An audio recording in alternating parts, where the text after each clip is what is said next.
Hello everybody, this is my Raw review for the week of September 15th, and I don't know if there's a special number for this Raw or anything, but I'm just going to jump right in. I decided I was going to start doing these, so yeah, again, jumping in.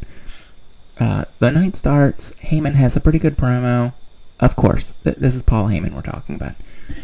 If there's a week Paul Heyman doesn't have a good promo, I'm surprised. Cena versus Heyman, I think they work really well off each other. Again, Heyman works well off pretty much anybody, really. Like, aside from people who lack all charisma in general. Cena puts Heyman in a headlock. I don't know why he did that. Then throws him in his locker room and tells Kali, who hasn't been on screen for a while now, and he's just randomly there. But he puts him there to guard him, and Cena knows Punjabi? What can't Cena do? Like, really? Anyway, and then there's a match, and Jericho is in it, and it's like, why did you sell his injury so hard last week if he was going to fight tonight? I figured he was going to come to Night of Champions injured, and that would be their way of writing him off screen, you know. Orton attacks the leg, you know, because he's the Viper, he targets, whatever. The match is, it's got Kane in it, it's Jericho versus Kane. I don't like Kane. It's not that I don't like him, I just don't think he's putting much on right now. And so really, that's probably just me, and sorry if that bothers anybody, but that's just how I feel. So anyway, the referee put gloves on, like midway through the match. Apparently Jericho was bleeding. I didn't know that, but I wasn't paying that much attention, because Kane, he just looks horrible in the ring now. When he goes for a chokeslam, if he hits it, like I know chokeslams take a lot of strength, and Kane's quite old, but he just flips them from up and down to side. That's like all he does now.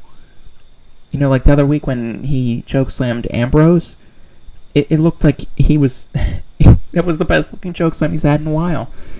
So anyway, I think Kane needs to be off. But anyway, the whole match, Kane is using the crank, which I'm sure, now that I know he's injured, was probably, well, not injured, considering Jericho's bleeding and they had to fix that, it was probably a distraction to give the ref a minute. But anyway, Jericho wins using it, he throws him into it, and if you don't know, crank is the term for the turnbuckle, when there's no cover on it or whatever.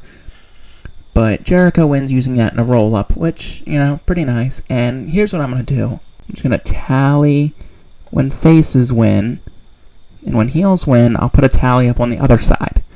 Just for this episode. Anyway, Heyman's backstage, trying to get Brock to show up, and I'm kind of curious to see what's going to happen here. It seems pretty interesting, but apparently he doesn't have reception, or some stupid crap. Bo Dallas versus Jack Swagger. Jack wins, which I guess means this is an actual feud now. Because before it kind of seemed like they were just thrown together for a week. But now there's been a few weeks of back and forth, so this is a feud. Which means, again, Bo Dallas is going over Jack Swagger. Anyway, Jack wins the match, so it's an okay match. I kind of figured going in that Jack Swagger is going to perform pretty decently, because I think Jack Swagger is very underrated, really, because he can actually work a match. But Jack Swagger was the face in that match, so he won. Then you have a Divas tag match, AJ Lee and Brie Bella versus Paige and Nikki Bella.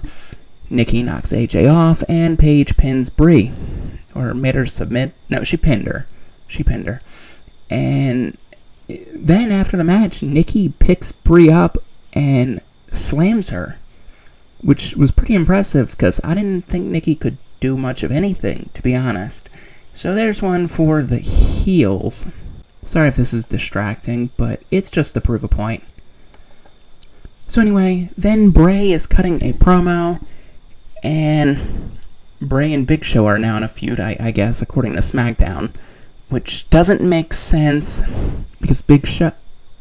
No spoilers on this. So, anyway, Bray calls out, like, basically God, which I thought was incredibly ballsy of him, being as this is Raw. Maybe I took it differently than other people did, but that's how I took it. that Bray was saying that God abandoned him, and now he's feuding with the Giant, and the Giants are our representation of our fears, like they were in the Bible, which was just all weird all around. I was surprised Bray even talked about religion, but I guess he has to. Anyway, Bray does a pretty good job keeping Big Show down once he gets him down, and I think Show got in 2 hits and takes Bray out, which, not complaining. I'm not gonna say he looks weak or anything, because it's whatever, but Bray sits outside of the ring as Show chokeslams both Eric Rowan and Eric Harper, or whatever their names are. I probably got them wrong, which is another victory for the Faces, which is pretty riveting, because we're already at 3-1. Backstage, Heyman's making a phone call, and Khali won't let him, because apparently Khali's a dick now. Whatever, he smashes his phone, which, again, the amount of lawsuits going on in WWE right now, between, like, Breeze and John Cena threatening one, you'd imagine Heyman would just be like, oh, Khali broke my phone. Regardless, I thought it was weird enough when he said at halftime, if you don't have Brock Lesnar here, I'm gonna beat your ass, or whatever. And I'm like, why halftime? Which was pretty weird, but anyway, moving on. Then we have Sheamus and Usos, the champions, versus Cesaro and the Dust Brothers. Decent tag match. It's a 6-man tag. I don't really like these, but it did its job. It was on the better end, in my opinion. And the good guys ended up winning, which was weird because I thought Cesaro was going to win. But due to the way they worked the match, it looked like everybody was decent, at least. So that's good. So there's another victory for the Faces. And then continuing on, there's a Randy Orton promo, and he explained why he attacked Jericho. And I'm gonna be honest, I was bored. Raw is 3 hours. Sometimes I can't stay focused for all 3. And I think he said something about, like, Jericho. I don't even remember. I can't even wing this. Whatever, okay. Heyman gets carried out to the ring by John Cena, and Heyman says that this was his plan all along to bring the beast out of Cena, which is good, Paul Heyman stuff. And then Cena pushes Heyman out of the ring after being egged on for like 5 minutes, and Lesnar comes out and saves Heyman, okay. Lesnar's kind of seeming like the good guy here, and doesn't attack Cena, turns his back on him as he leaves. And then Lesnar ends up going back and getting in the ring when Cena, egged him on. And Cena gets pushed out of the ring. I think he got suplexed and he was, like, out of the ring. And then he got it back in the ring and he attacked Lesnar. And then they, like, fought a little bit outside of the ring. A little bit before, security came out or whatever. And, his nose is broken. The announcers kept saying Brock Lesnar's nose is broken. And to me, that is a scary sign that they're going to let Cena win. Not complaining about Cena, but that's how I'm taking it. That they're putting an Achilles heel into Brock Lesnar's character. That his nose is broken. Even though he didn't, I think he got hit there, but there was no blood, which I know WWE is against, but still it would have helped. Anyway, I know it's not a match, but it's who looks good at the end, really, and that one goes to the Faces, because apparently Lesnar's nose is broken, so we're 5-1, and then there's a Divas match, Naomi versus Cameron, and they finally explain why the Fungadactyls broke up, and I'm gonna be honest, I stopped watching when Brodus Clay was around, so I've got no idea which one's the good guy and which one's the bad guy. Straight up, I barely even know which one's which. So, Cameron, I think, is staring in the mirror. And, it was a Divas match. I'm gonna be honest, I wasn't paying that much attention. It was pretty funny. I looked over to where my TV is. That at some point, Cameron or Naomi yelled, count it, ref. And I'm like, really? You have the other girl on her belly. Anyway, I know, it's probably part of the character, so it was probably the heel, but I don't know which one's the heel.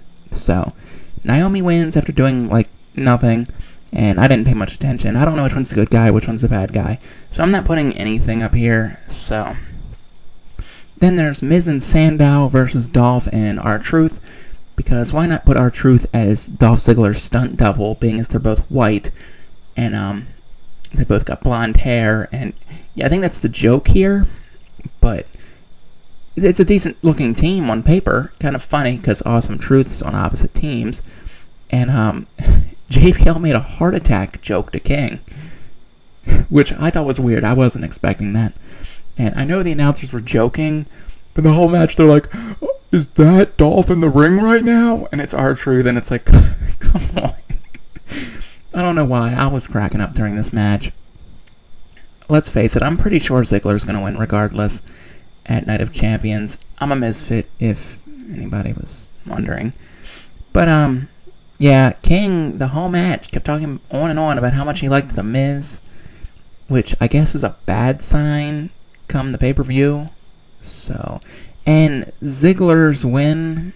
So, there's another one for the faces, which is getting kind of odd. Look at that, 6-1. Then there's a Seth Rollins promo, and Rollins called Reigns a monkey or a Neanderthal. I'm going to be honest, when the promo started, I wasn't paying much attention. And then once he started doing the imitation, I was all for it. I was like, I'm watching. And then he calls him a monkey, a Samoan, and a rhinoceros. And I'm like, okay. And then he's like, rhinoceroses are strong. I'm like, Seth Rollins, this is horrible. What are you going for? But it was overall a good promo. I appreciated where it went. But yeah. Then they have a match, and I'm not gonna lie, it was a Seth Rollins match, and it featured Roman Reigns, which I'm pretty sure we all knew that at some point Roman Reigns was gonna go over in this feud. So he went over tonight, which is weird because, and get this, okay, that is another face winning. But anyway, Mark Henry comes out, and he talks about how you can't speak freely in any country but America. I don't know if Mark Henry's ever been to, like, the UK or anywhere in Europe, really. I don't know. But I know what he was going for, but really, Mark Henry, come on. And eventually he gets to a point, and he says, like, you couldn't say that in Russia, but if she was in Russia, she wouldn't be bad-mouthing Russia. So, but regardless, it doesn't make much sense, and Mark Henry tells everybody to join him in a pledge to the flag. And I'm like, pledge to the flag? Who does that? And Rusev comes in, because no duh, and in the end, Henry emerges victorious. And that's when I really noticed it, because before then I hadn't noticed how much faces had came out on top. But there it is. Look. 8 faces came out on top. 1 heel came out on top. Now usually at the Go Home show, it's like the opposite of what happened, what's going to happen at the pay-per-view. So in theory, we should expect 8 faces to lose at the pay-per-view. I don't know how that's going to work. But regardless, I guess I'll give Raw like a rating. If it was on a scale of 1 to 10, 1 being, I'm not going to watch wrestling anymore because of this, and 10 being, I will remember this Raw for every one of its parts, I'd give this Raw like a 6, which I know sounds bad, but I don't give the high grades too often. So anyway, if you've enjoyed the video, leave me a like, comment, share, subscribe, any of that good stuff. I would advise subscribing. This is going to be a weekly series, and I'm also going to do a preview of Night of Champions. So yeah, and